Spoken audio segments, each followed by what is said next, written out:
Hello, everyone, and welcome to the STLTechTalk podcast. My name is JJ Hammond. We have another great show for you tonight. Are you ready for the top tech news stories of the week, applications that you should try out on your favorite gadgets, fun and lively commentary, and, of course, our very special guest interview? He is TrackBuild.com co-founder and chief technological officer, also the man that turned down a full-ride scholarship to Georgia Tech, the amazing Sam Sullivan. Hello, Sam. How's it going, JJ? Good, man. Thank you so much again for being on the show. It is our pleasure to have you on. Thank you so much. Yeah, glad to be back. And, of course, I'm the boat that is out at sea adrift without my good friend, Kevin Harvell, partner in crime in all 50 states, fellow tech enthusiast, editor-in-chief of STLTechTalk.com, also producer of Codecast by STLTechTalk, co-creator of STLTechChic.com, the uncanny Kevin Harvell. Hello, Kevin. Hello, everybody, and welcome this evening. Welcome indeed.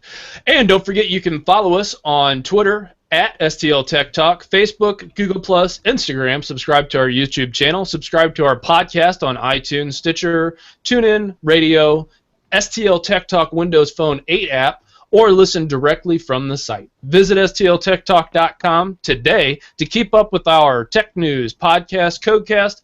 Find out how you can advertise with us or hire us to consult you on your technological needs. And don't forget you can interact with the show by sending us feedback to podcast@stltechtalk.com. And if you're watching us live, you can ask us questions via the chat room, and we will do our best to answer those questions in a timely manner. Special thank yous go out tonight from JJ and Kevin to Dave Wickersheim. I was talking to him today. Bill Fink, of course. Much love for you, man. Amy Susan, Evan Thomas, Sean Johnson, and Tamiko Kuhler. Also, I know he's not on the list, but I'll fix that later, Kevin. We want to thank Daryl Pritchard for his continued contributions to us as well. So just thank you, all of you, for being awesome people and supporting the show in one way or another. So keep it up, everybody. We definitely appreciate it. Let's see here. Let me go ahead and take something. Now, we're going to go ahead and take a moment to thank our sponsors. Well, let's go ahead and kick off the show with the first question up to Sam. It's been a long time since you've been on. Let's get this show started, man. How have you been? What have you been up to? Not much.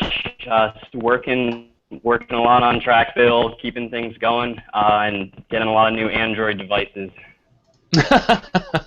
Yeah, we could tell. If you don't follow Sam right now, you need to on Google Plus, because he always is hashtagging through the eyes or through the looking glass, or I forget whatever it is. I'll have to look that up for sure. But it's really cool to see all the different things that you're doing and all the devices that you share with everybody, because I try to plus one it as much as possible and just kind of keep that interaction going. But it's really cool to watch you and all that stuff. I can see that you're still active with the Google Glass, so tell us a little bit more about what the overall experience has been for you, because you were wearing them during our last show, episode number 17, if people want to go back and listen to it. So what are your thoughts about the slowdown and the momentum in Glass and just your overall experience? It's been ups and downs. It's definitely not a consumer-ready device yet. They recently made some major software updates, which really slowed down reboots and all this other thing. So it's kind of been, a lot of people that have them have been really frustrated over the last couple of months, but it's slowly getting better again. So they're still actively pushing up updates. I just got one today. And I still use them whenever I go out. They're convenient for the notifications, for taking pictures and all that kind of stuff. Got it.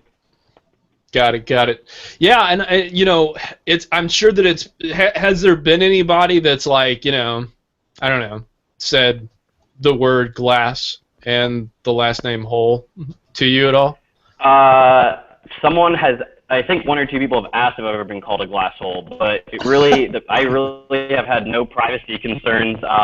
Every now and then someone asks me, hey, are you taking a video of me? I think half the time it's joking, but I'm like,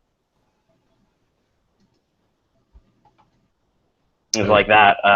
And pretty much whenever I say that, they're really interested. They don't really have the, hey, stop taking pictures of me reaction anymore. So haven't had any of those concerns. Cool, cool, very cool. Yeah, I think with the little sleeker, slimmer profile, and it does, maybe it won't freak as many people out or whatever. But yeah, I mean, I doubt anybody. In St. Louis, it's pretty cool. It's not too bad as far as against technology and stuff like that. But I'm sure in other places it is. Kevin, you're up. Yeah, so I mean, I know you're big on Google Plus and all that. So other than Google Plus, what is like the main way that you keep up with technological trends? What's coming out and things like that. That's funny because easily the primary way I get that is with Google Plus. Every now and then I'll use an Android app that kind of collects a lot of different, not quite RSS feed, but one of the newer ones where it kind of just meshes them all together.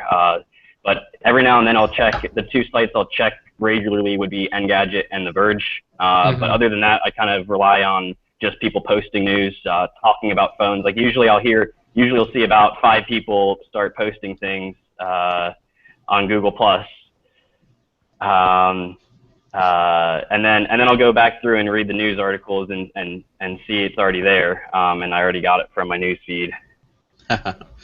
Yeah, that's one way to do it. I mean, so you don't ever set up like a Feedly or anything like that where you just keep everything and you just kind of like scroll through? I really haven't. I've thought about it every now and then, and I've kind of gone back and forth using apps, but I haven't really fallen into anything other than just browsing Google Plus every now and then. Sweet, yeah. I mean, there's a lot of great content over there that unfortunately still a lot of people don't use, and they just seem like they don't want to have anything to do with it.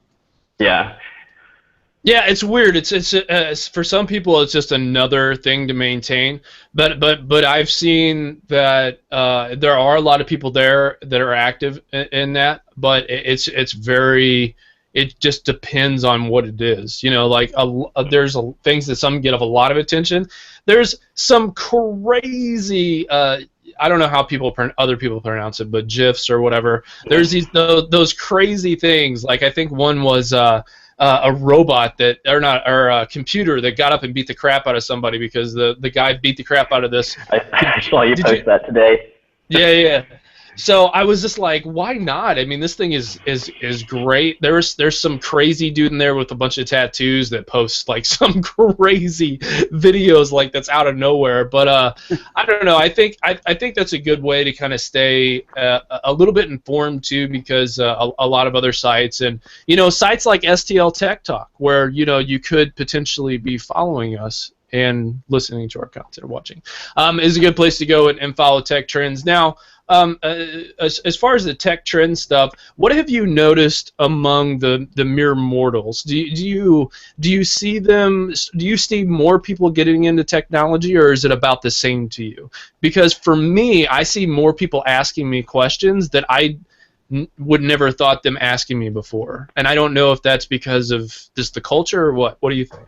I would agree that more people are definitely with technology. I mean, even with glasses, a good example because I got it maybe 8-9 months ago now, and back then 9 out of 10 people would that would notice I had something weird on my face would stare at me and say, what the heck is in your face, or why are your glasses weird, something along those lines. And now the majority of people say, hey, is that Google thing, or is that glass, and they at least have an idea of what it is and are interested and already have a couple questions to ask me.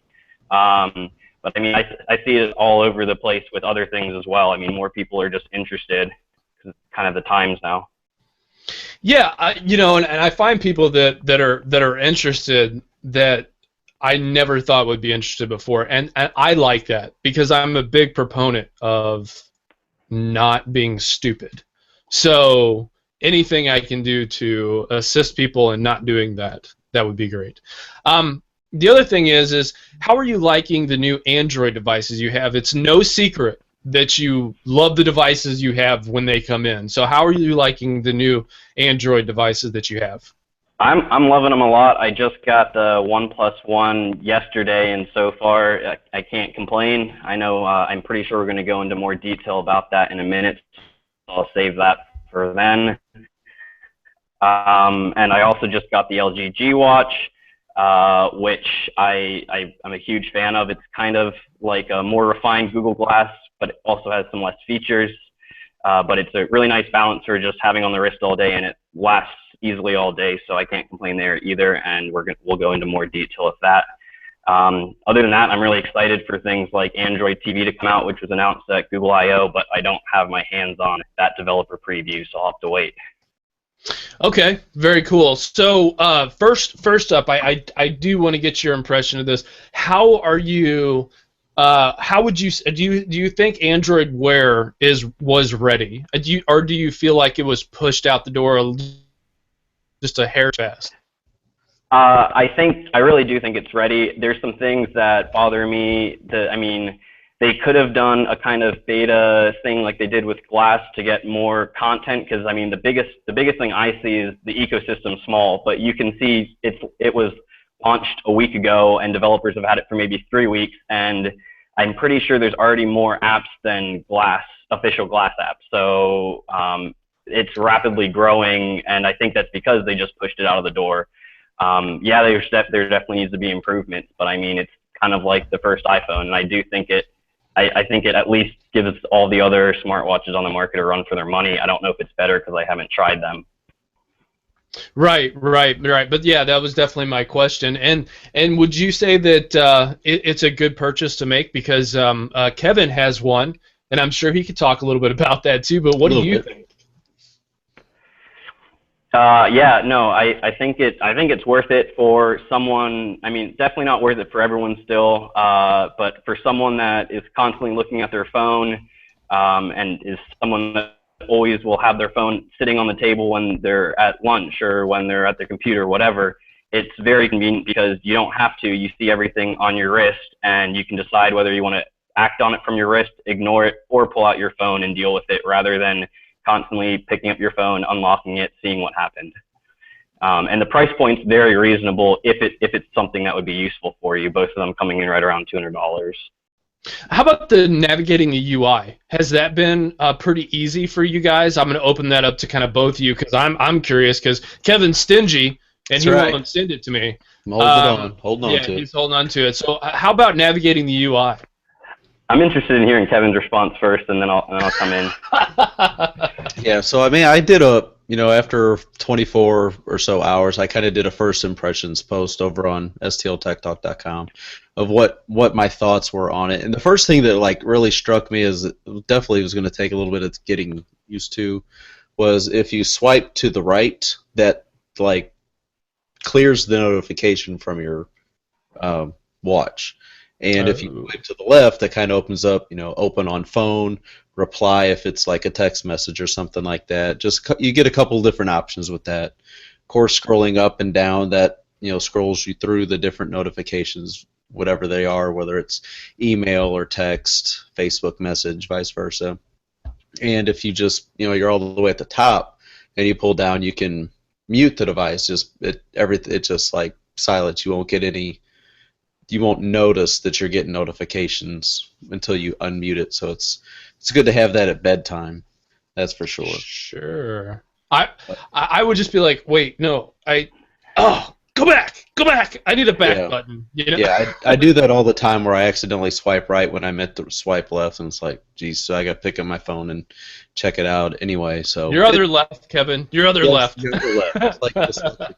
So it takes a little while to get used to navigating it around. So Sam, what have you saw with it in your time so far? I think I've definitely heard similar impressions, and I think I kind of already have been accustomed to this kind of card, simple, swipe a couple of directions layout from Glass, because there's a lot of little different things, but in general it's the same. You have a list of notifications that you can scroll through, and then you can do some different scrolls or taps to either get rid of them or do something with them.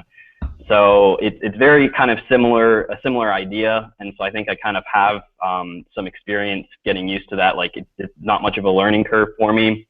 I do think, I mean, I have heard people complain about the swiping left, dismissing the notifications, which is, I think it's going to be a really difficult thing for Google to figure out, because Android Wear is built as the watch is literally, at the base of it, it's literally just your notifications from your phone. So if you use notifications on your phone and you look at your notification menu and you swipe it away, it's gone. I mean, there's nothing you can do about that, and it's built the same way. Okay. So it's kind of an awkward balance to prevent that, because that's what it is. It is notifications. It's not like with Glass, most of your notifications are in archived history, but it's not actually taking the notifications from your phone. You're getting like cards pushed to it. So it's slightly different. I don't know how they're gonna work it out, but it definitely is something that people complain about. So I think they'll need to address it to make it so anyone can take it up and not get frustrated. Yeah, and I think that's one of the nice things, now that it's really getting in the hands of developers, they're getting more time with it. One of the things that I've installed, let me see particularly what it is. It was kind of like a little launcher for it. Yeah, that thing is very convenient.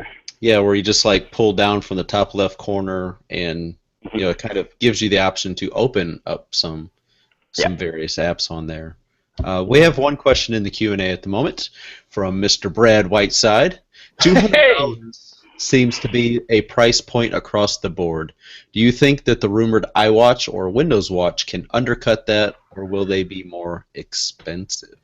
That's a very good question. I wouldn't be surprised if a Windows Watch, when and if it comes, would undercut it, because if I remember correctly, Windows said that Microsoft said they're going to be giving Windows away to manufacturers for free if the device is smaller than a certain size. Correct. Right. So you don't have to worry about licensing fees there. And then the other thing is they've been working on that push to undercut Chromebook with laptops recently. So I wouldn't be surprised if their game plan as of now would be to just undercut devices, kind of like what Android originally did with iOS.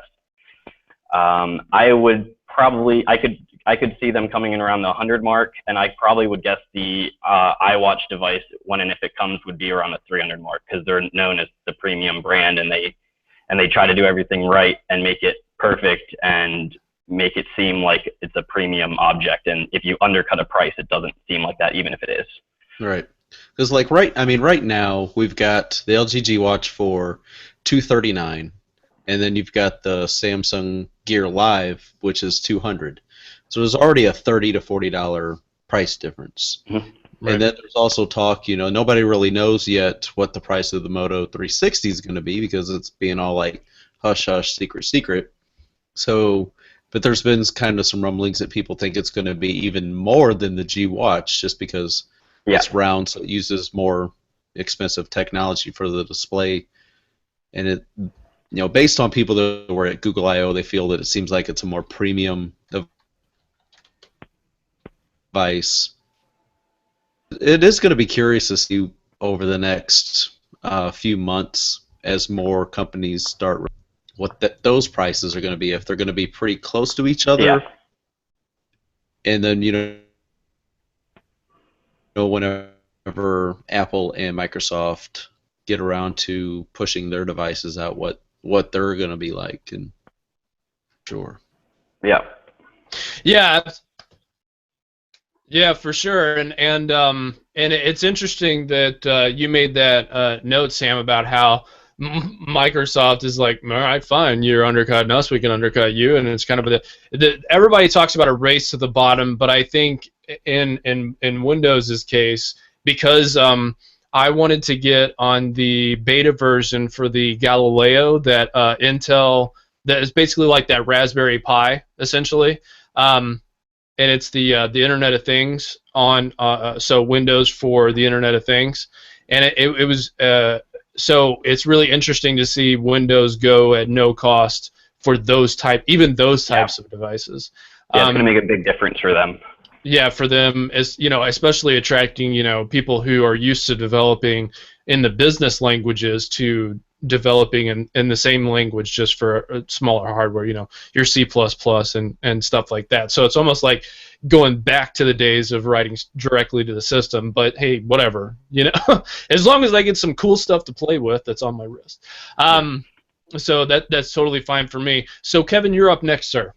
All right, one thing before we move on with questions. What was it that made you choose to get a G Watch instead of the Gear Live? Ooh, that is a good question. So I'm kind of biased on this one. I mean, I originally wanted the Moto 360, which I'm pretty sure most Android fans would have preferred. If you guys were watching Google I/O when they said you can pre-order the LG and the Samsung later today, and the Moto 360 will be available later this summer, everyone moaned and groaned, and I was right there with them. Right. Because it looks like a nice watch, that Moto 360, and I'm gonna have kind of an internal debate as to whether I should sell and upgrade when the time comes. But I chose the G Watch over the Samsung mainly because I've had problems with Samsung hardware in the past. Okay. My laptop gave up after 6 months, and I mean, I try to avoid them when I can, which for no main particular reason. And I didn't. The main difference was that the Gear Live, which is the Samsung one, had the heart rate monitor, which I had no need for. Okay. Yeah, that's fair enough. I mean. Yeah, totally fair. Glad to hear that for sure, Kevin.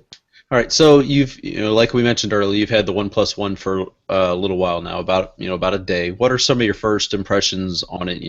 How do you feel like the build quality and the software, since it's running CyanogenMod? So this is the Oppo OnePlus One, right? I'm saying that right?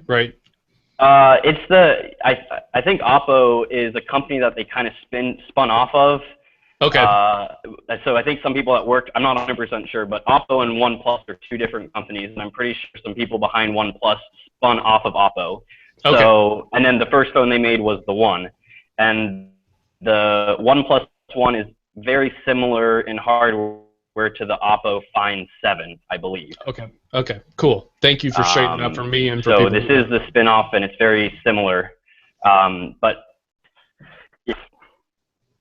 I love it so far. I mean, it's my first larger screen phone. It's 5.5 inches, so it's kind of getting up there in the phablet range. The screen is really nice, though. I like it. The build quality feels good. It has this, I don't know if you can see, but it's kind of a textured, they call it sandstone back, so it doesn't feel like any phone you've had. It's not glass. It's not plastic. It's not rubber. It's kind of has like a grainy texture to it, which I like. Okay. I can see some people not being a fan of it. But would you say it helps with gripping the device? Yeah, it definitely does. It hasn't slid around for me at all, but once again, I've had it for a day. Battery life has been great. I mean, I'm running kind of normal use today, and I'm on pace to last 24 hours with 4 hours of screen time, which is way more than I'd get with my past phones. 3,100 milliamp battery in that mother. Yep. That is nice. Yep. I haven't played around with the camera much, but I hear it's a very nice camera, and I am a fan of the software. I haven't used much other than stock Android, and I'm kind of partial to stock Android, but it has some nice customizations, and it looks and feels clean, and it's snappy. So I have no complaints there. Has a lot of options for customization also with the software. Nice. So, I mean, like with the build and stuff, based on the shape and stuff, what phone out there that you can think of might you compare it to? I really think it's very similar to the G3. I don't know because I haven't had my hands on it, but they're both, other than kind of the fact that it's a textured back, right. So that kind of sets it apart. But they're both 5.5-inch screens. They're both large, but they have things that make them easy to use. Like the G3 has the power button on the back with the volume rockers, and the OnePlus One, you can double tap the screen to unlock it. So you don't, if you're holding it with one hand, you're not awkwardly reaching on one side to get the power and volume buttons at the same time. And I'm pretty sure the camera, the build quality, and the screen are all very similar between the two. I think most people say the G3 beats the OnePlus One out in all of those categories. Mm-hmm. But I think they're very similar and have kind of similar specs in that regard. And since the OnePlus One is invite only, I'm assuming that it's still that way currently. Yes. How was it that you were able to score one? My brother got an invite and had just purchased a phone because he broke his old one. So he offered it to me because he knew I've been waiting for one. I think he got an invite by just signing up when they first announced it, 2-3 months ago. So Right. I don't think he's been doing any of the contests or anything like that, and I haven't been either. So it's kind of just time. Nice. So I'm going to interject something. I know it's not in the show notes, but that's just kind of how I roll. I did not get a good impression because I didn't even know about 1+1. But I recognize that was like, I guess that it was a marketing ploy to have people destroy their phones and then post that up and then get a 1+1 invite so they could get one. That's a lot of ones I just said in one sentence. But you know, that was that kind of turned me off a little bit. And I don't know if that's just because when I get a device, even though I'm super rough on it, I take care of it. You know what I mean? Like, I don't purposefully damage it because it's a kind of an extension of me. You know, I use it for work. So I couldn't see myself breaking that thing that has done its due diligence for me, unless it's been previous devices that crap out of me right in the middle of a conversation or whatever. That's neither here nor there. But what did you think of that, both of you? I'm kind of curious to see what both of you say. Do you think that was a good marketing move, or did that leave you kind of like, nah, you kind of could have went about it a little different? I mean, I'll go ahead and talk first on it. My first thoughts was very similar to what a lot of people's thoughts was like, why are you wanting us to completely just destroy a phone just because? I mean, you see a lot of video reviewers and stuff, you know, they'll put up videos on YouTube where, you know, they're first in line to go buy the latest and greatest, you know, like the iPhone, for example. And then they walk out of the store, they turn around, they drop it on the ground, and start smashing it with a hammer right in front of everybody waiting in line. Those videos are crazy. It's like, that's just insane to do that with perfectly good technology that you can pass down to someone else, or, you know, that doesn't have the funds for, you know, brand new, latest and greatest, you know, $600 phone that you just bought and then just destroyed. It's like, it's just, I'm glad OnePlus, you know, they were like, yeah, maybe this wasn't so well thought out. Yeah, I'll be honest, I was more indifferent on the topic, but it definitely brought some people, some furious people to the internet to complain. And I feel like that's kind of, like, I every now and then I think OnePlus has had a great marketing strategy, every now and then they haven't. They really kind of dropped the ball. You can't launch a flagship phone and have people struggling to get it 4 months later. It's kind of what happened with the Nexus 4, even though Google doesn't really care about selling phones, so that was almost expected. But I know they kind of redeemed themselves because they said, well, the people that win, they can also have choice to donate, and I'm pretty sure donate phones to charity, and I'm pretty sure, I think like all but 2 or 3, I think was the number that won the contest, ended up donating the phone rather than posting the video of them smashing the phone. So I feel like they kind of redeemed themselves there. They definitely got some people in an outrage, and I think that's kind of been the way it has gone for them so far. Yeah, they've had ups and downs. They've had a rough PR period, that's for sure. Now, I'm wondering if that was a supply issue, the reason why they're still having trouble getting this into people's hands. That's something that's interested me from the get-go, because CyanogenMod, which is the current software that runs on it, is not a stock Android like Google Play edition. It is completely a modification to the original software. So it's interesting that CyanogenMod and OnePlus One, I would assume they're trying to grow themselves as a viable option in the smartphone area. Why they're having a difficult time getting this in people's hands, I think that's a good a question to bring up for sure. Yeah, I don't know. I mean, I would assume it would be supply issues, but I know CyanogenMod, they just they incorporated or became a company or whatever, probably February or March, something like that. Right, within the last 6 months. Yeah, and I think that's why they partnered with this new and trying to make a breakthrough as a cheap high-end flagship OnePlus to bring their software to the masses instead of just people like me installing it on their phone after they buy a phone. And so kind of bringing that to the masses, and I don't know, you would feel like they would be in the pressure on OnePlus to get their act together, because they just became a company and they're kind of relying on them initially, and I don't think it's gone so well.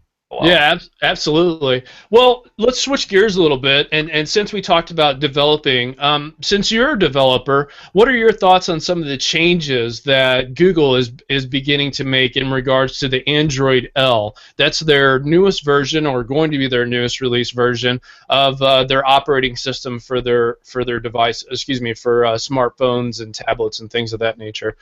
What are your thoughts on Android L? I'm excited for it. I have the developer preview on my Nexus 5, and I was kind of suffering through the fact that I couldn't send or receive MMSs. So all my pictures and my brothers have group text going, and so all these texts were coming in, and I couldn't read them. So now the 1+1 is all good, and that's my primary device, and so that's all good now.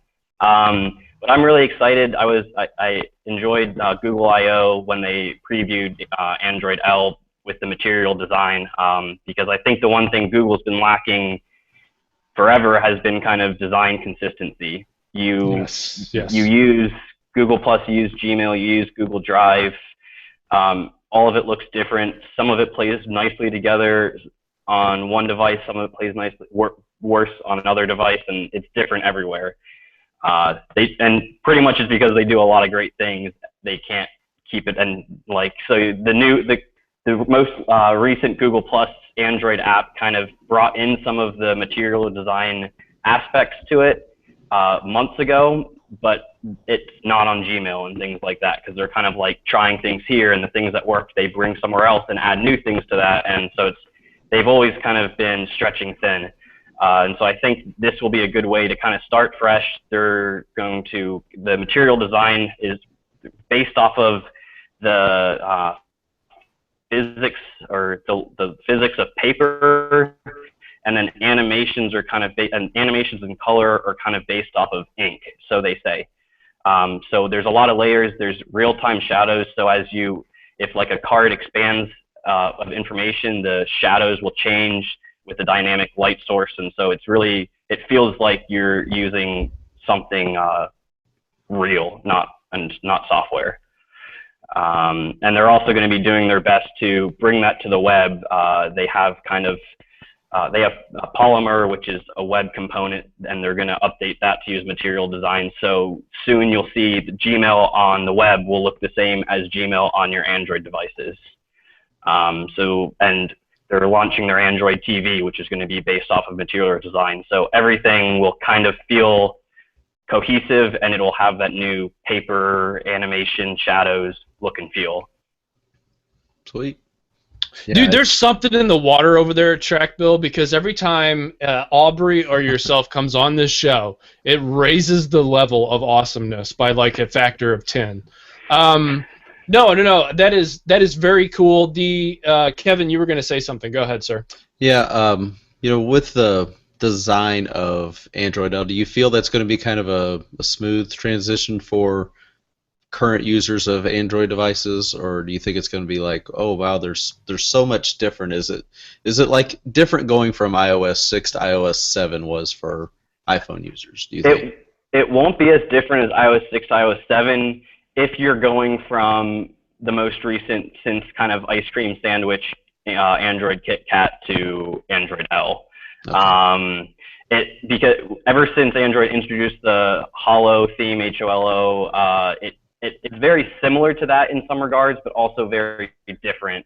Okay. And they've also, like I said, material design isn't really, it's kind of brand new in the operating system, but it's not really a new idea in Google design.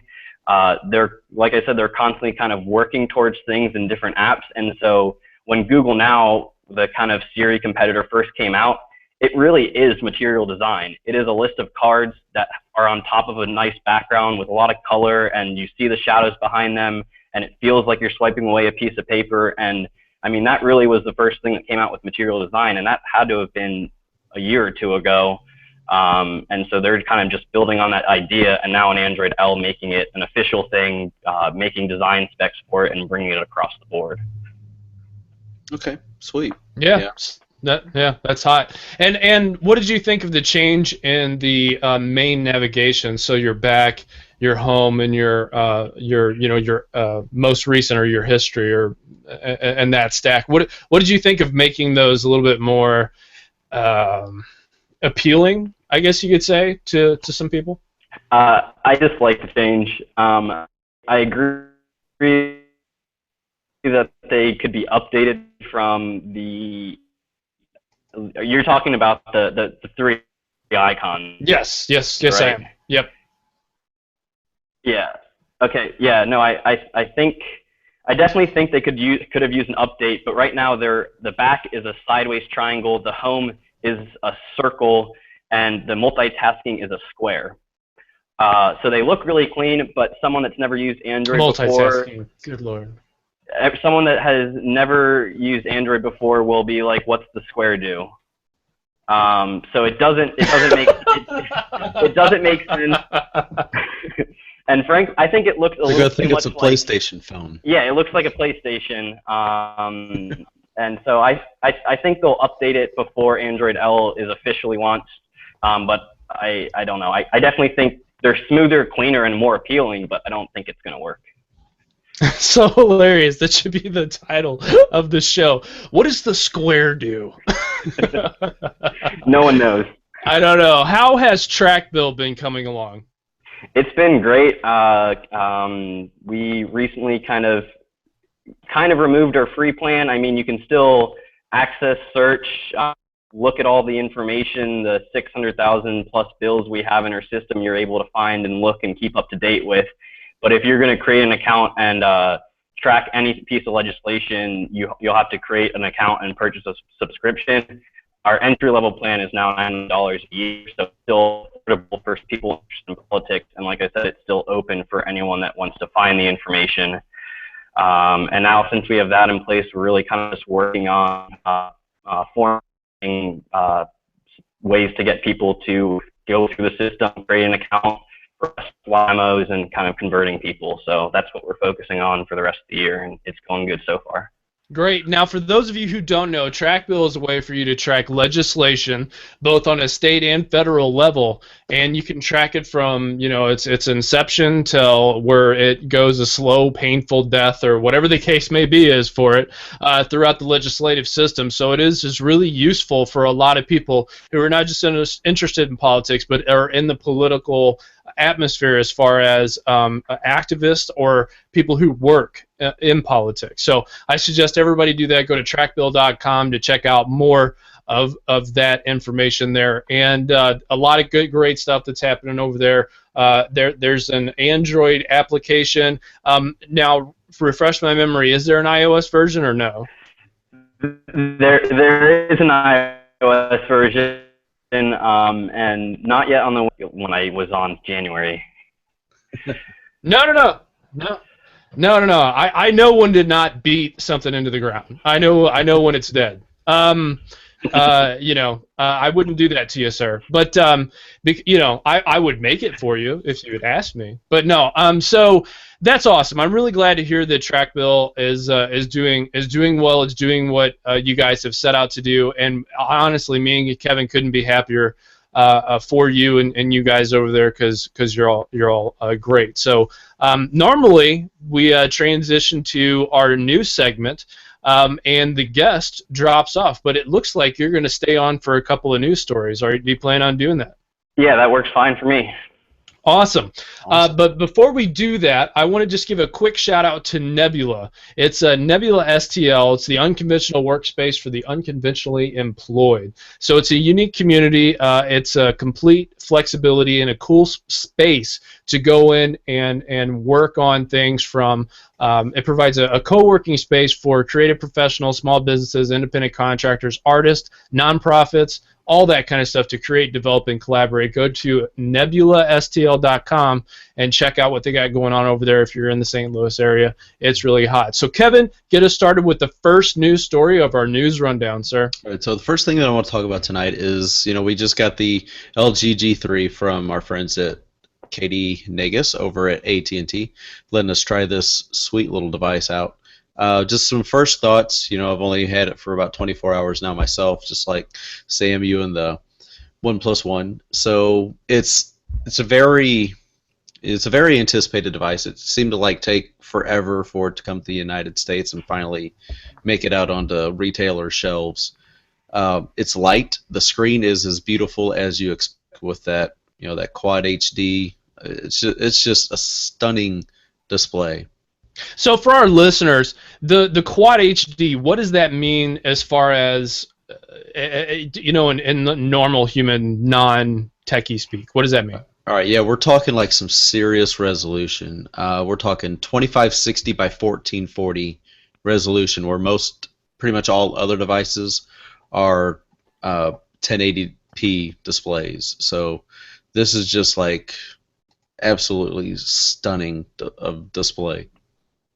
Oh man, that's got to be just gorgeous. I mean, it's got to be gorgeous. It is, yeah. You'll see it soon. You'll see it soon. It is beautiful though. Yeah, me personally, guys, I'm gonna see it soon because I'm going to rob Kevin because he's holding out on me with this stuff. Right. And Sam, you talked a little bit about kind of comparing the G3 a little bit to the OnePlus One.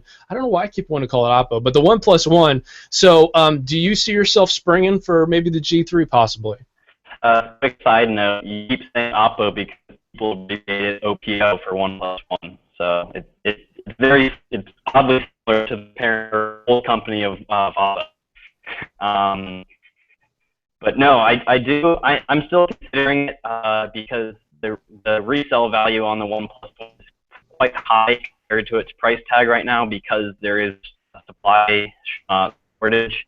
And so I'm still considering it. It would still be some extra money to throw at the G3 to upgrade, but I'm considering it and probably make the decision in the next week here. Wow. So, Kevin, have you tried the laser guided picture taking yet? I took a few pictures on it today, and one thing I noticed, because it comes with the LG camera app on it, and I also downloaded the Google camera app because Google now has the camera app separate in the Google Play Store. And just by leaving it at the default zoom, it was interesting to see the difference. Let me bring that up real quick.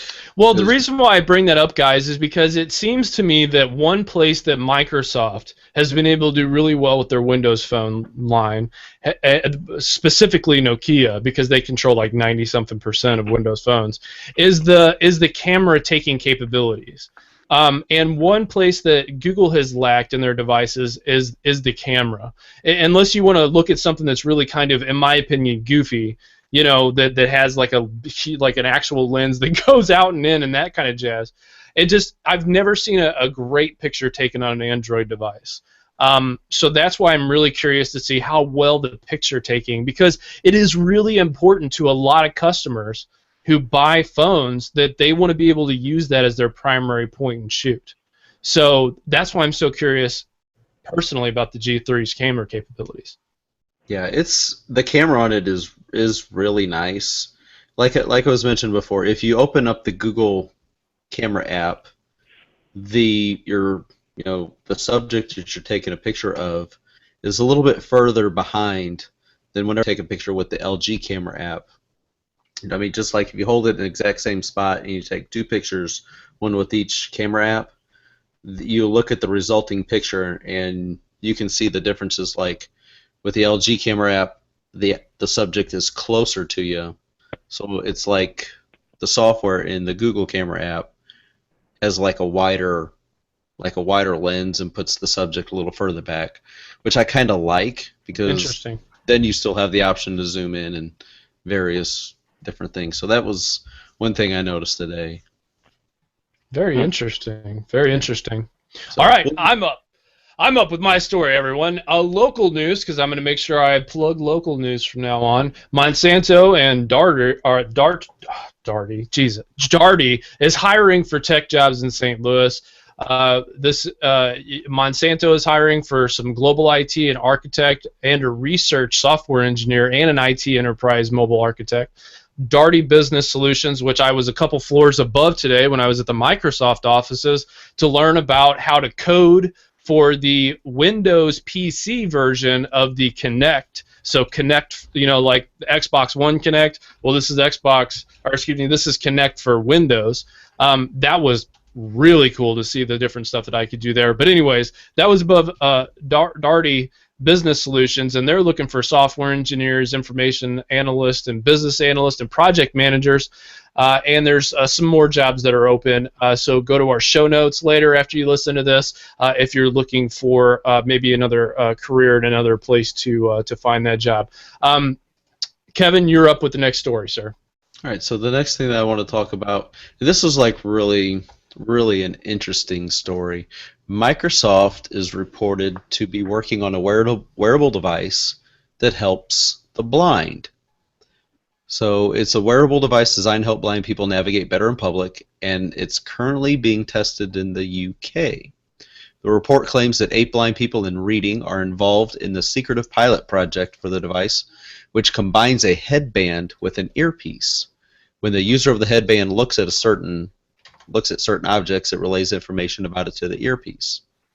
So I think that's kind of cool. I mean, this might be their first wearable.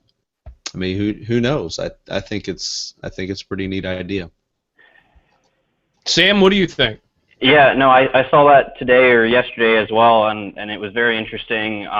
It's cool to see that wearables are not just going to be a consumer thing. The Internet of Things is going to kind of take over every aspect of life and do some really cool things. I mean, for instance, I see Google Glass first being realistically used in a medical setting, whether it's to get information about patients or to live stream surgeries to medical students. And along the similar lines as Microsoft working on the wearable for the blind, I know Google has reportedly been working on a contact lens that will alert you, I guess, via Bluetooth when your diabetes levels are bad. So things like that won't necessarily work for every consumer, but just the kind of things that you can do when you make technology so small is very interesting. Mm-hmm. No, absolutely.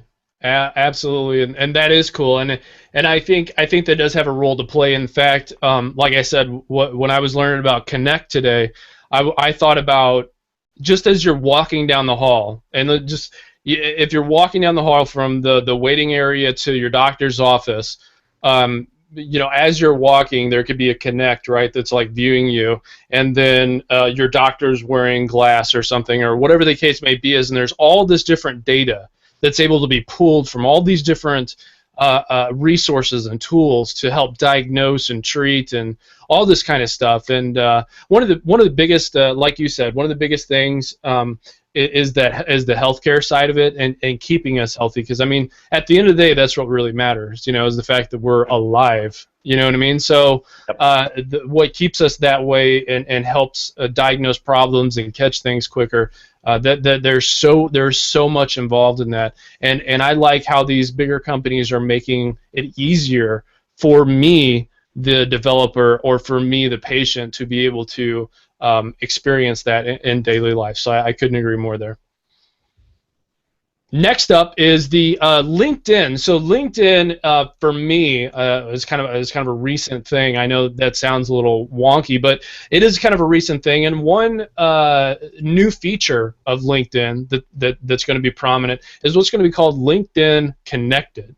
So it's going to help people that are searching for jobs. It's going to be like an extenuation of its contacts application. So it's going to be a separate application. And there's going to be a lot more emphasis on getting people locked into an employer, making a more user interface that's pleasing to the user, I guess you could say, for people who like to hide on LinkedIn, I guess you could say. You know what I mean? Like instead of it just being, hey, congratulate so and so on their promotion, it can be a little bit more subtle. But it's still in your face and relevant and all that kind of jazz. So I'm pretty excited about this because I think it's neat and a good resource. I always like the apps that help people find jobs and different things like that. Kevin, what do you think of applications such as LinkedIn offshooting another application? Well, I mean, I love the idea. I wish I need to spend more time with LinkedIn. I mean, I've got LinkedIn account and stuff like that. I don't spend a whole lot of time on it, but so I really can't speak too much on LinkedIn itself. But it's kind of like Foursquare is offshooting some of their check-in features to a new app called Swarm.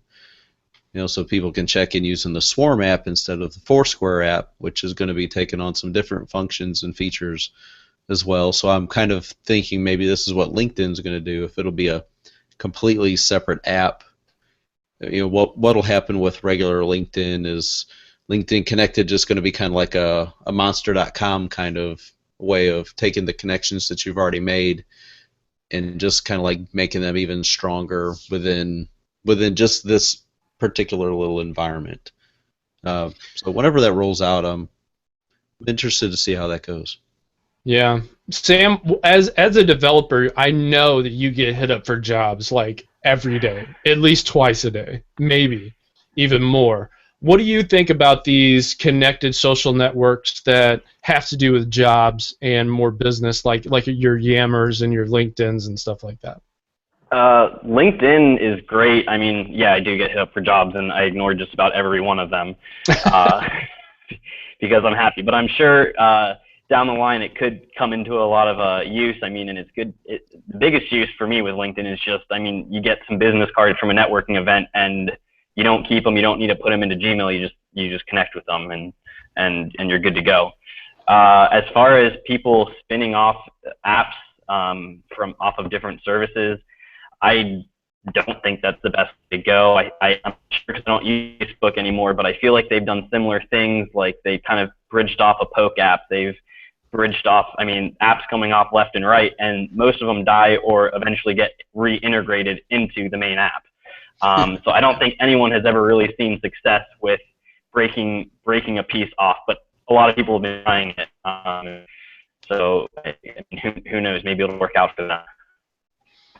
Yeah, I'm really curious about this one in particular. The reason why I picked this story is mostly just for its that what you just said is when you branch off and you try to say, okay, we're going to try to make this a little bit better, because every Twitter and Facebook and all of the different social media platforms, they go through a certain evolution, and it's usually this upward curve. It's that bell curve. They do really, really well, then they start jacking something up, or people stop being into it. Like some would say even Snapchat or other applications like that. In fact, I am going to talk about this secret app that allows you to be allows you to be kind of hidden, but it's still a social network application. That's going to be a fad that's going to kind of pop up, and other things are going to be like it. So I'm always interested to see when, like you said, you break a piece off, because it's always a part of the main structure. Why would you take out one of the pillars of the main structure? You know what I mean? And I don't know if that's just a reaction thing, like a knee-jerk thing to like, hey, our numbers are down like such and such %. Maybe we need to do this. And no one's running around going, maybe you shouldn't. Yeah. Yeah, too many yes men. Yeah, too many yes men, or women, whatever the case may be. Kevin, you're up. Yeah. Home Depot is going to start selling MakerBot 3D printers in select stores in California, Illinois, and New York. So it's kind of like a little pilot program. They're just wanting to see, if there's going to be any interest of carrying these 3D printers inside of Home Depot stores. I mean, the thought is very interesting, but I think it kind of makes sense because when you think of Home Depot and Lowe's, you think of construction. Do-it-yourself projects. Yeah, and what better way to do that and integrate technology with building things and projects and parts and stuff like that, and then by having a really nice little 3D printer sitting at home. So the ones that they're looking at, there's like two different ones. The least expensive product is Replicator Mini, which runs about $1,375, and then there's the most high-end product that they're going to have available for purchasers are the Replicator Z18, which costs about $6,500. Oh, there you yeah. go.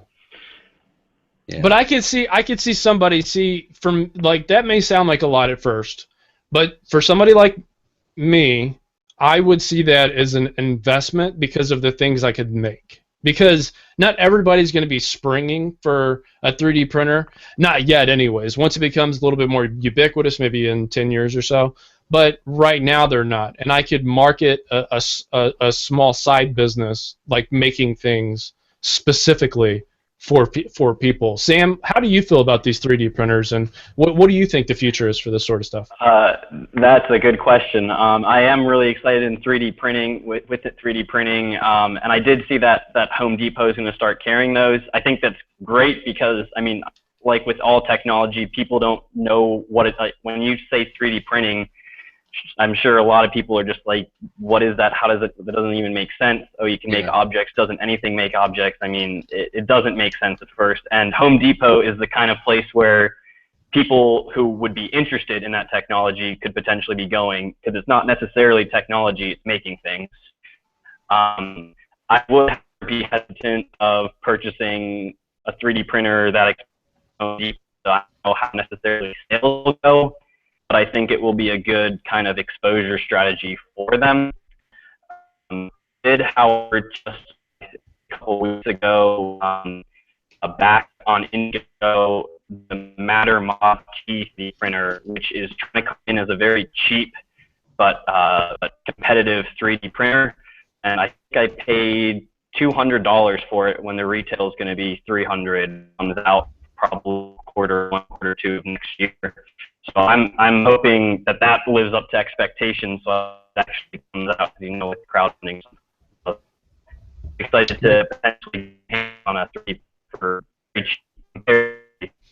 So we'll see. Okay, we're losing you a little bit there, Sam, but that's okay.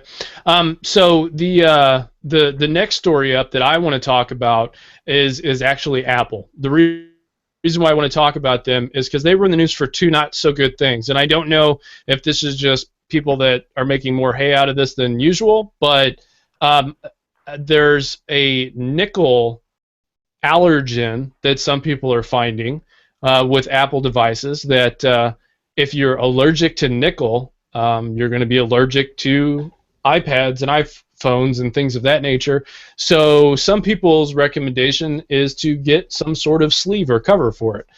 This was interesting to me just because they're not the first ones who have had rashes, quote unquote, that have popped up from tech devices. We've seen Fitbit recently recall a couple months ago, a bunch of their Fitbit Forces. They were, really neat devices and stuff like that. But it's little things like that that kind of got me like, are you sure that was a nickel allergy, or if it's not something else? I mean, it could be. That's what it is. Whatever.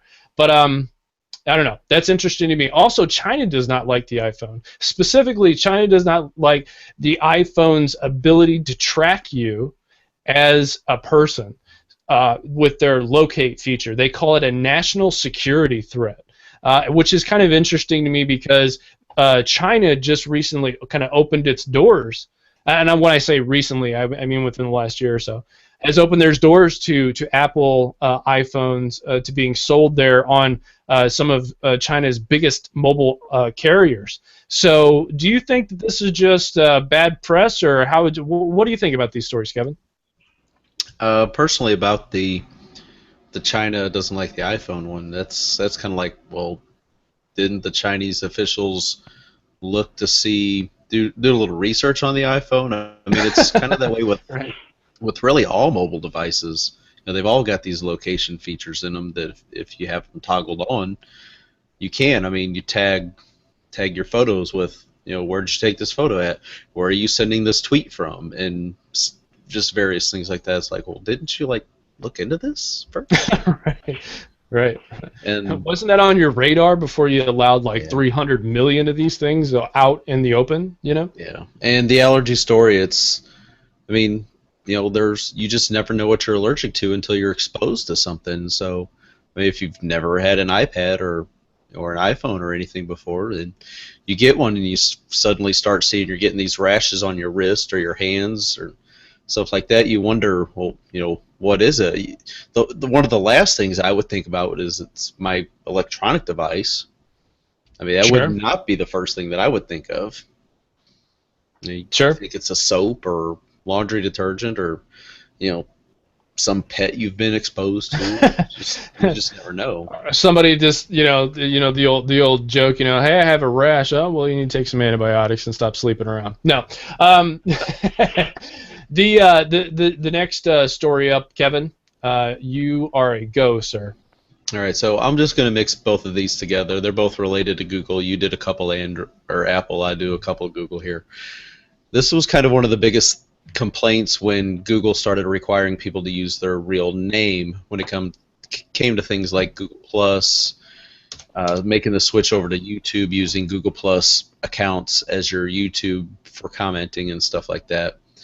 Google today announced on the Google Plus channel that they were allowing users to switch from their real names, so you can kind of use whatever name you want, I'm sure, as long as it's within reason on Google Plus. So yeah, Right. If you wanted to change your name because for whatever reason, if you think the world's out to get me because I'm on social media voluntarily, and you don't want to be tracked, security reasons and stuff like that, you can change your name so you can make your ignorant post or whatever without having people be able to come back to who you are. So this is interesting. So the first thing that I just want to say to this real fast is Google changed it, and then they did this, and then they did that. That is like, if you want inconsistency, just say, you know what? I know that change is always happening at Google. Period.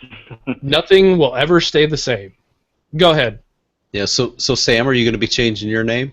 No, it'll say Sam Sullivan, but a funny point to that, I saw a bunch of people today when Google posted about that, kind of go on a little rant, and then I saw one person post a picture or something, and it was like when Google launched, everyone complained that you couldn't use custom names, and now Google allows people to use custom names, and everyone complains. Yeah. It's one of those. It's one of those things. I mean, it's like when they integrated YouTube and Google Plus, and I mean, people complain that, like, I complain Google isn't integrated well, and then people complain that I have to sign into Google to post on YouTube, even though it's a Google-owned company. And it's things like that where you can't please everyone, and mostly people just don't like change. Like when Facebook changes their layout every month, people don't like change, and people will forget about this probably in a couple of months. But it's just I guess another thing to let people customize their profile or stay anonymous. Yeah. I almost want to have a space, like run out of space, and like have people come to it and just say, let's all accept change. Like, I just want to tell everybody, guys, like, just stop. Like, your lives as you knew it are never going to be the same, because these companies have to change their operating systems, their equipment. It's like cars, man. It's like anything else. You can't make stuff that lasts for years and years and years, because then nobody's going to make any money. It's just not going to happen. That's not the world that you live in anymore. I'm sorry. So you can come to the Zen Zone and we'll make it happen. So this is the next story, Kevin, please. I want to squeeze this in because this is really interesting to me for several different reasons. Go. Yeah, this kind of caught me off guard seeing this news today from Google, that Google has appointed the former Ford Motor Company CEO, Alan Mulally, to its board of directors. Now, some of you may remember that Alan Mulally was in the running to become Microsoft's new CEO back before Satya Nadella got the position. He was one of the people that they were looking at, but I can't remember if Alan turned it down or if it was just speculation that was dismissed. So it's interesting to see that he was in the running for Microsoft, and now here he lands on the board of directors with Google. Very interesting. Very, very interesting. Okay, so what are your thoughts on that, if any others, Sam? I'm kind of disappointed that I missed that, to be honest, because this is the first I'm hearing about that, and I'm a big Google person.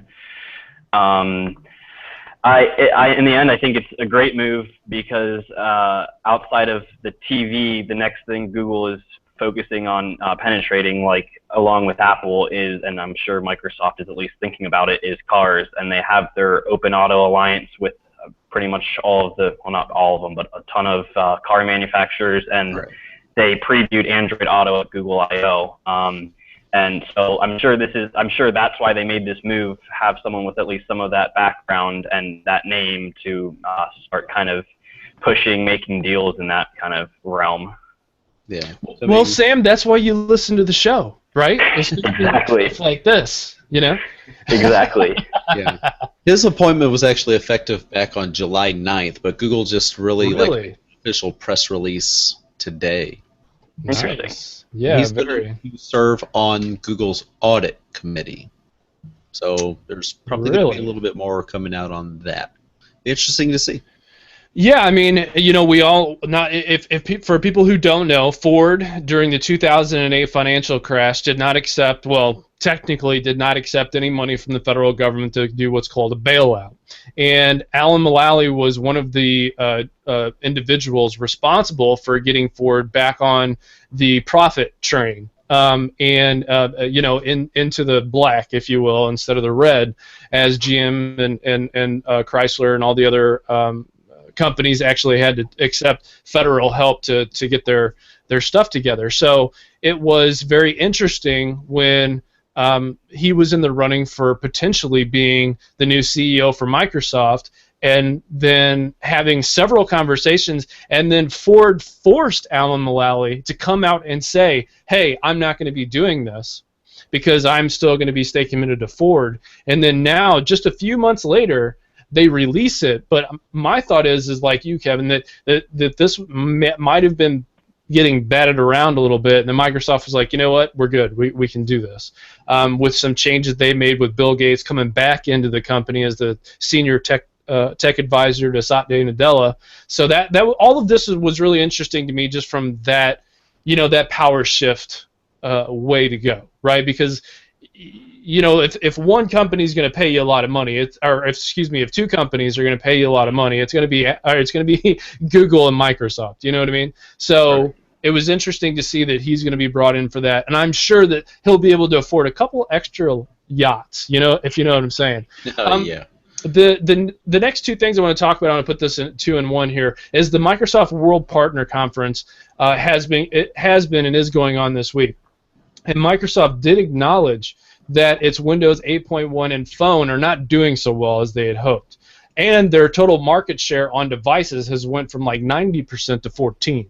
So they have recognized their shortcomings, and it's going to be interesting to see how they tackle that problem going forward. The next thing that I want to talk about, and this is for both of you guys, is Amazon being sued for in-app purchasing. Now, I remember this story being directed at Apple and others like it. How do you guys feel, you know, especially Sam, you as a developer? So if you were to push out applications and stuff, and then somebody sues you because their kid, I don't hate kids or anything, so I'm not saying that. I'm just saying that their kid hops on their stuff and starts purchasing things. Why is that your problem? Why is that your fault?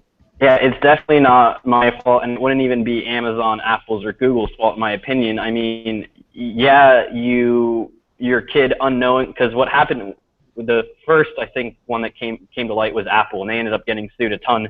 And I think they mainly just went along with it, paid out, and updated their apps to comply, or their app store to comply, if I remember correctly. Right. But the deal was, kids would go on and in-app purchases rack up thousands of dollars of bills on their parents' credit cards because they didn't make it enough. They didn't make you put in your password, or they didn't make it obvious enough that you're actually spending money. You just kind of clicked and did it, or something along those lines.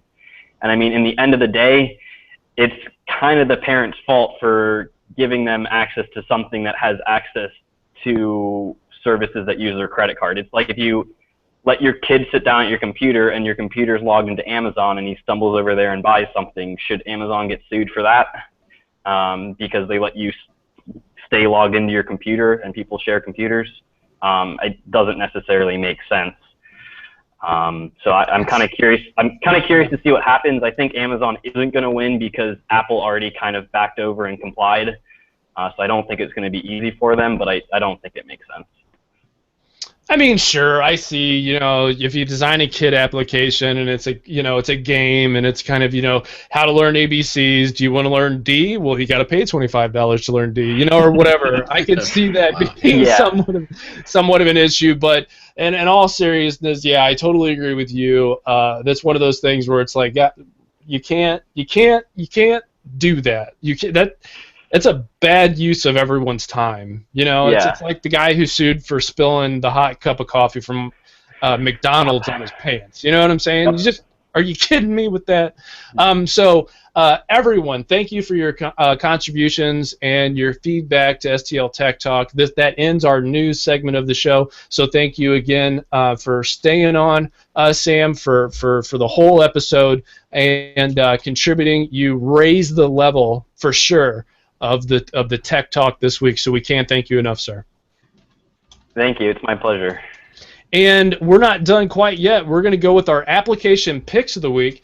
Kevin's trying to outdo me with having two different types of applications, one in Android and the other one on Windows Phone.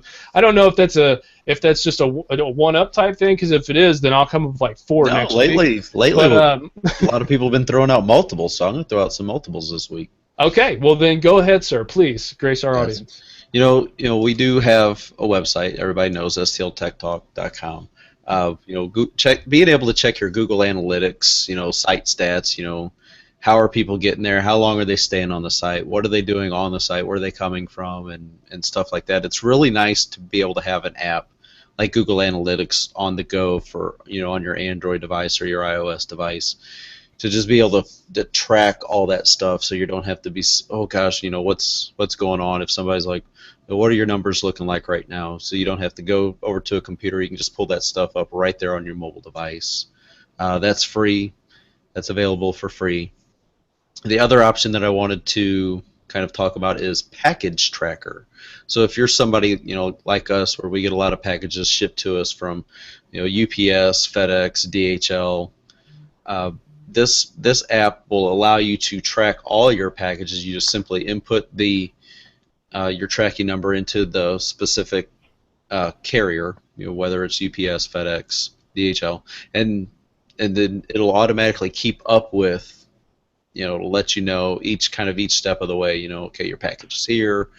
You can give it a name. Like, for example, when I was tracking the G Watch, I could name it LG G Watch, and then it'll just let you know whenever it showed up. You can try it free for like 14 days or something like that, or just a week, and then to purchase the full version, it's $1.99. It also syncs up with your Windows 8 computer, so if you install that over there on your Windows 8 computer, you can sync those together.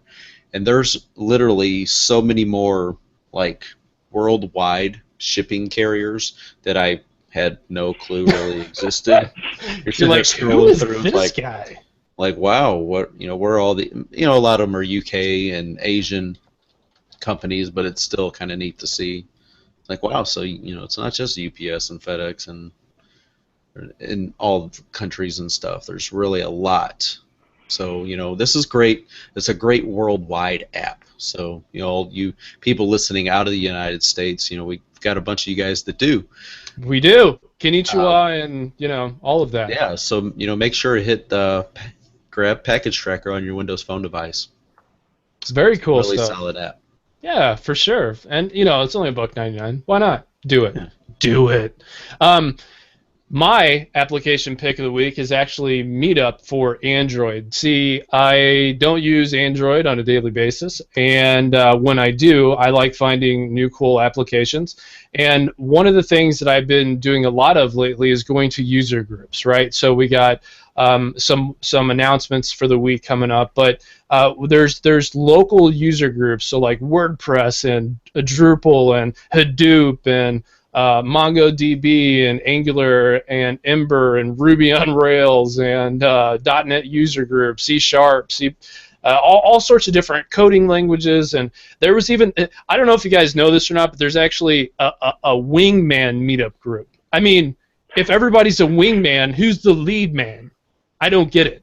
So anyways, this application is really cool because it allows you to have a lot of really cool interactions with the people that you join up with for the groups, right? So it's free in the Android store. If you don't have it already, you should check it out, because I'm sure that everyone can find an interest of some kind. There's even a nudist place up in St. I didn't even know that, but I'm not really sure where they do it, because pretty sure that's not legal.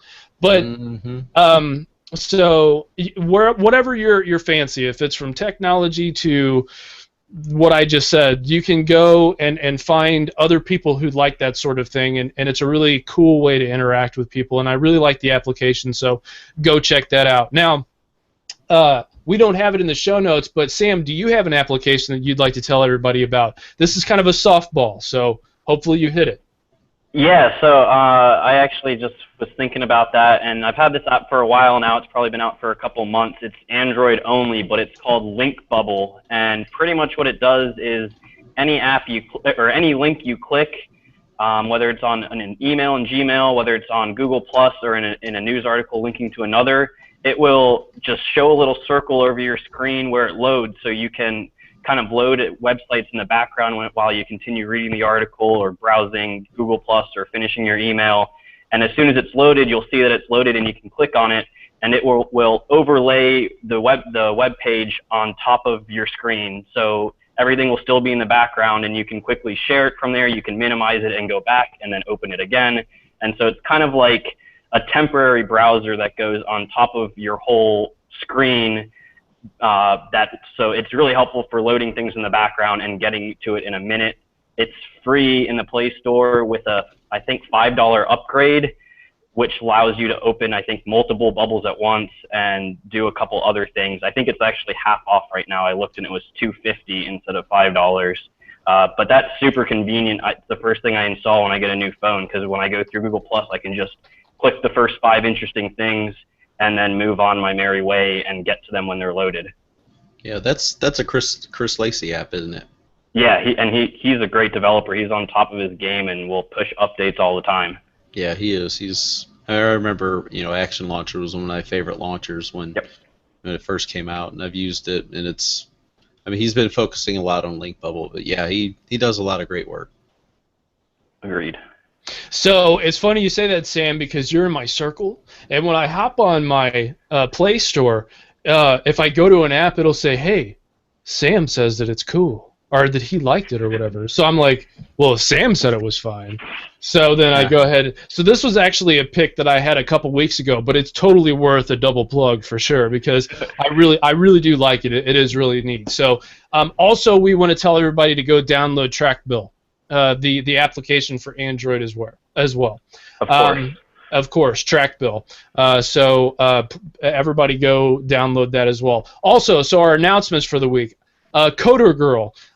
She's going to. That's our local St. Louis launch code representative to teach women and girls and the like how to code, and my brother and I hopefully are going to be able to make that, for sure, my brother, to go shoot some video there and just kind of be able to publicize more about it, talk more about it, and all that kind of jazz. The other thing that I didn't get to at the top of the show, which I should have, is Verizon donated $40,000 to 2 women's shelters for domestic violence abuse. That's called Hope Line. You can check out our article on the site if you want to find out more on how you can contribute. Please go do that, because they actually reposted a whole bunch of stuff on Verizon's main site about how I said I was going to talk about it, and I hadn't talked about it all show, so now I'm talking about it just to make up good on my promise. So everybody go check that out as well. Also, tomorrow night is the St. Louis WordPress user group. My brother for sure is going to be there, and I'm going to try to make it for the first part. Also, the STL JavaScript is on Thursday night, and I'll for sure be there for that. So that is some of the events that are coming up and some announcements of the week. And I just wanted to make sure everybody knew where I was going to be if they wanted to hit me up and find out kind of more information about those individual events. If you're not going to these user groups, you're really missing out, because you can learn a lot and meet a lot of really great people for sure. So with that, Kevin, do you have any final thoughts on this wonderful episode, sir? No, just definitely, thanks again, Sam, for joining us. It's been fun, talking with you on Google Plus, especially the last few weeks with all these great new devices coming out. So hopefully we can keep all that going and have you back on, sometime in the future as this technology just keeps growing. Yeah, right back at you. Yeah, same here, man. Much respect for you. You're solid. I mean, like, like that you're just mad talented. So I also was at your offices and I saw the Internet Explorer icon with the devil body on the board. That made me laugh so hard. Like I was laughing so hard when I saw that. One of our developers drew that up when we were about to push a new build with a bunch of new design changes, and my last day was going through on my virtual machine a whole day fixing all the stuff before I could push that live, and I was like, this is crazy. It was hilarious. But anyways, thank you so much for being on the show. Can't wait to have you back. And thank you to all of our fans. We love and thank you so much for your support of the show. So from the entire STL Tech Talk crew, stay frosty. We're out.